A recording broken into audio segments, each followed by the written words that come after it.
نحمده ونصلي على رسوله الكريم اما بعد فاعوذ بالله من الشيطان الرجيم بسم الله الرحمن الرحيم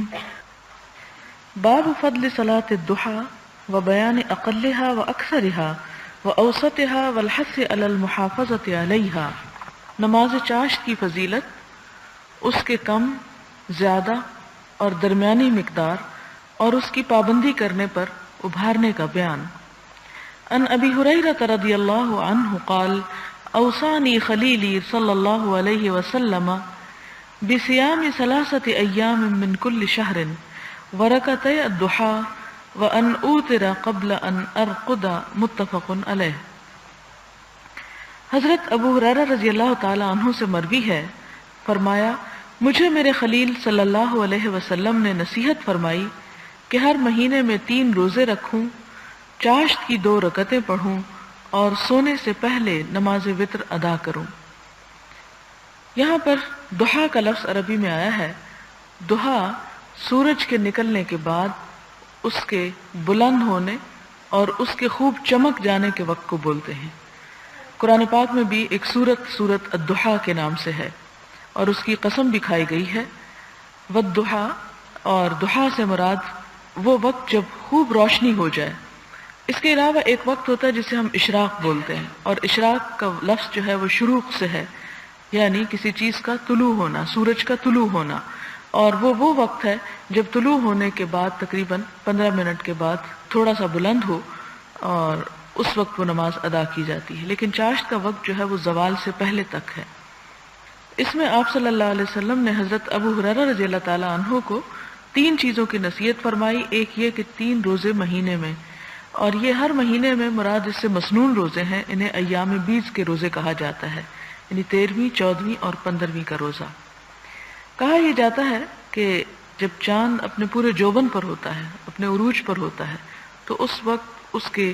اثرات جو ہیں انسانی طبیعتوں پر بھی ہوتے ہیں، اور اب تو یہ ایک سائنٹیفک فیکٹ بن چکا ہے اور سب لوگ اس بات کو جانتے ہیں کہ خاص طور پر آپ نے دیکھا ہوگا کہ سمندر کی لہریں جو ہیں وہ مہینے کی ان 3 راتوں میں زیادہ اونچی ابھر کر آتی ہیں۔ چاند کے اندر بھی پانی ہے، انسانی جسم کے اندر بھی پانی پایا جاتا ہے، تو جب وہ اپنے پورے یعنی فل مون ہوتا ہے، اس وقت اس کی روشنی جو ہے وہ انسان کے اوپر اثر انداز ہوتی ہے۔ اور اس بات کی بھی تحقیق کی گئی کہ مہینے کی کون سی تاریخیں ایسی ہوتی ہیں کہ جب طلاق ریٹ سب سے زیادہ ہوتا ہے، یعنی یہاں تک بھی دیکھا گیا، اور وہ بھی یہی دن سامنے آتے ہیں۔ یعنی اس میں انسان اپنی طبیعت کے اندر ایک جوش، ایک جوبن اور ایک خاص کیفیت پاتا ہے اضطراب یا بے چینی کی، جس کے نتیجے میں انسان کے اوپر اس کے دوسرے احساسات زیادہ غالب ہوتے ہیں۔ تو شاید یہی وجہ تھی کہ خاص طور پر مہینے میں یہ بھی ہو سکتا تھا کہ ایک روزہ شروع میں رکھ لیا جائے، ایک درمیان میں رکھ لیا جائے اور ایک آخر میں رکھ لیا جائے، لیکن آپ صلی اللہ علیہ وسلم نے ان 3 دنوں کے روزے رکھنے کو زیادہ پسندیدہ قرار دیا۔ اگرچہ نفل روزہ کسی وقت بھی رکھا جا سکتا ہے، جیسا کہ آپ صلی اللہ علیہ وسلم سوموار اور جمعرات کے روزے کو پسند کیا کرتے تھے، لیکن خاص طور پر جس کے بارے میں یہاں کہا گیا کہ میں ان چیزوں کو پابندی سے ادا کروں، اگرچہ یہ فرض نہیں ہے، اور وہ 3 روزے جو لگاتار 13ویں، 14ویں اور 15ویں کا ہے، اور چاشت کی 2 رکعتیں، جس سے یہ پتہ چلتا ہے کہ کم از کم 2 رکعت نماز ادا کرنی چاہیے، اور سونے سے پہلے وتر ادا کروں، یعنی اس سے یہ پتہ چلتا ہے کہ وتر ادا کرنے کا ایک وقت عشاء کی نماز کے ساتھ ہی ہے۔ اس کے بعد ہے کہ سونے سے پہلے وتر پڑھنا اس شخص کے لیے مستحب ہے جسے رات کے آخری حصے میں بیدار ہونے کا یقین نہ ہو۔ یہ تفسیر جو ہے امام نووی خود کر رہے ہیں، آپ صلی اللہ علیہ وسلم کے الفاظ نہیں۔ اور اگر یقین ہو تو رات کے آخری حصے میں وتر پڑھنا زیادہ اچھا ہے، یعنی افضل وقت اس کا تہجد کے ساتھ ہے، لیکن اگر کوئی شخص تہجد کے لیے نہ اٹھتا ہو تو وہ رات کے ابتدائی حصے میں وتر پڑھ سکتا ہے۔ اگلی حدیث حضرت ابو ذر رضی اللہ تعالی عنہ سے مروی ہے کہ حضور صلی اللہ علیہ وسلم نے فرمایا، صبح ہی سے تمہارے جسم کے ہر جوڑ کے ذمہ ایک صدقہ ثابت ہو جاتا ہے، پس ہر دفعہ سبحان اللہ کہنا ایک صدقہ ہے، ہر دفعہ الحمدللہ کہنا ایک صدقہ ہے، ہر دفعہ لا الہ الا اللہ کہنا ایک صدقہ ہے،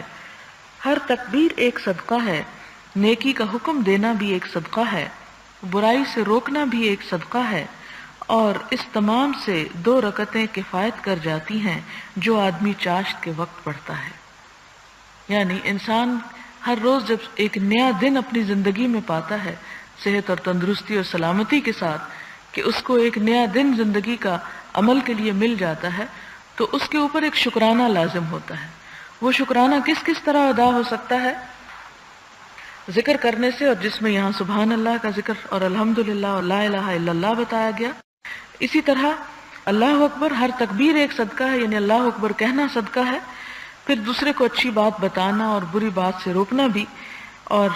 اگر انسان ان میں سے کوئی کام نہ کر سکے، یعنی اس کو ذکر کی بھی مہلت نہیں، یا وہ باہر نکل کر کسی کو کوئی اچھی بات نہیں بتا سکتا، برائی سے نہیں روک سکتا، تو اگر وہ 2 رکعت چاشت پڑھ لیتا ہے تو گویا اس نے اپنے ذمے بہت سی چیزوں کو ادا کر دیا۔ یعنی ان تمام چیزوں کو کفایت کر جانے کا مطلب یہ کہ اس کے ایکول ہو جاتا ہے ایک طرح سے۔ اور 2 رکعت پڑھنے میں ٹائم کتنا لگتا ہے؟ یعنی اگر ہم میں سے ہر شخص صرف یہ دیکھے کہ جب ہم صبح کے وقت تیار ہوتے ہیں، اس تیاری میں اگر انسان صرف چہرہ دھونے کی بجائے یا صرف ہاتھ پاؤں دھونے کی بجائے اگر پراپر وضو کر لے، اور وضو کرنے کے ساتھ جب انسان کپڑے بھی تبدیل کر رہا ہے، تو باہر جانے کے لیے بھی ہم اتنی دیر لگاتے ہیں تیار ہونے کو، تو 2 رکعتیں زیادہ سے زیادہ بھی اگر ہم سے ٹائم لے تو 5 منٹ ہے، 5 منٹ سے زیادہ نہیں لیتی، لیکن وہ اس دن کا ایک طرح سے شکرانہ ادا ہو جاتا ہے۔ اور اللہ تعالیٰ کا یہ وعدہ ہے لَإِن شَكَرْتُمْ لَأَزِيدَنَّكُمْ، اگر تم اپنی نعمتوں پر شکر ادا کرو گے تو میں تمہیں اور عطا کروں گا۔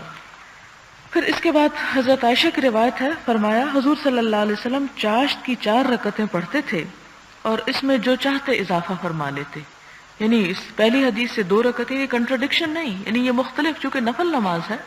اس لیے اس کے مختلف رکعتوں کا ذکر ہے، ایک میں 2 کا ذکر ہے، اب اس روایت میں 4 کا ذکر ہے، اور یہ ساتھ ہی یہ بھی فرما دیا گیا کہ اور جتنا چاہتے اضافہ کر لیتے، یعنی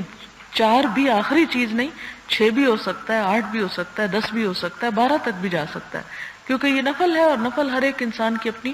خوشی کی بات ہے۔ حضرت ام ہانی فاختہ بنت ابی طالب رضی اللہ تعالی عنہا سے مروی ہے، فرمایا میں فتح مکہ کے سال حضور صلی اللہ علیہ وسلم کے کاشانہ اقدس پر گئی، یعنی آپ کے گھر تشریف لے گئی۔ میں نے آپ کو غسل کرتے ہوئے پایا، یعنی جب پتہ کیا ہوگا تو آپ اس وقت نہا رہے تھے۔ جب آپ غسل سے فارغ ہوئے تو آپ نے 8 رکعتیں پڑھی اور یہ چاشت کی نماز تھی۔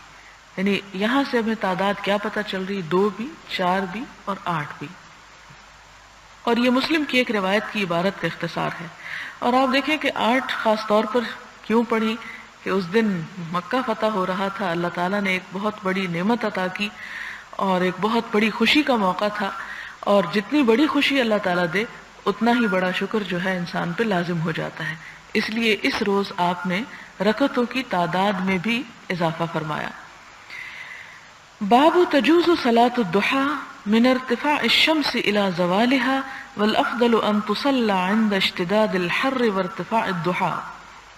ارتفاع آفتاب سے لے کر، یعنی سورج کے بلند ہونے سے لے کر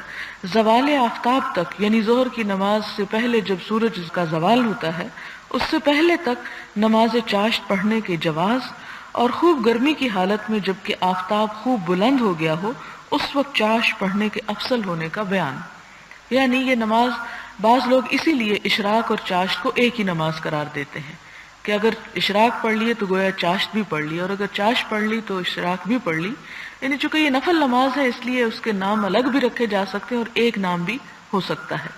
تو یہاں پر یہ بتایا جا رہا ہے کہ اگر اس کو تھوڑا تاخیر سے پڑھا جائے تو زیادہ افضل ہے، لیکن ان لوگوں کے لیے جو جیسے تہجد پڑھتے ہیں، اس کے بعد بیٹھ کے ذکر کرتے ہیں، پھر فجر پڑھتے ہیں، پھر کچھ ذکر کرتے ہیں، پھر سورج نکلنے کے بعد انتظار کرتے ہیں، تو وہ نکلنے کے فوراً بعد پھر نفل پڑھ کے جو اٹھتے ہیں تو وہ ایک خاص مخصوص ایک عبادت ہوتی ہے۔ اس صورت میں تو ابتدا میں ہی پڑھ لینا بہتر ہے، لیکن اگر انسان اس سارے عرصے میں عبادت کے لیے نہیں بیٹھا ہوا تو اس شکل میں ذرا تاخیر سے پڑھنا زیادہ ثواب کا سبب ہے۔ اس کی کیا دلیل ہے؟ حضرت زید بن ارقم رضی اللہ تعالی عنہ سے مروی ہے کہ انہوں نے کچھ لوگوں کو نماز چاشت پڑھتے ہوئے دیکھا تو فرمایا کیا ان کو معلوم نہیں کہ اس کے علاوہ دوسرے وقت میں نماز چاشت پڑھنا زیادہ بہتر ہے؟ بے شک حضور صلی اللہ علیہ وسلم نے فرمایا صلاۃ الاوابین، اور صلاۃ الاوابین سے مراد یہاں نماز چاشت لیا گیا۔ اس وقت پڑھی جائے جبکہ اونٹوں کے بچے گرمی محسوس کرتے ہیں. یعنی آپ نے کبھی گاؤں کی زندگی دیکھی ہوگی کہ اس میں رات کے وقت جانوروں کو باہر نکالتے ہیں اگر ان کے خاص مخصوص کمرے وغیرہ بنے ہوئے ہیں، یا پھر یہ کہ درختوں سے دور باندھتے ہیں، اور دن کے وقت دوبارہ جب سورج نکل آتا ہے گرمی ہونے لگتی ہے تو ان جانوروں کو دوبارہ چھاؤں میں کیا جاتا ہے. آپ دیکھیں کہ جب سورج نکل ہی رہا ہوتا ہے تو خواہ گرمیاں ہوں تو اتنا گرم نہیں ہوتا،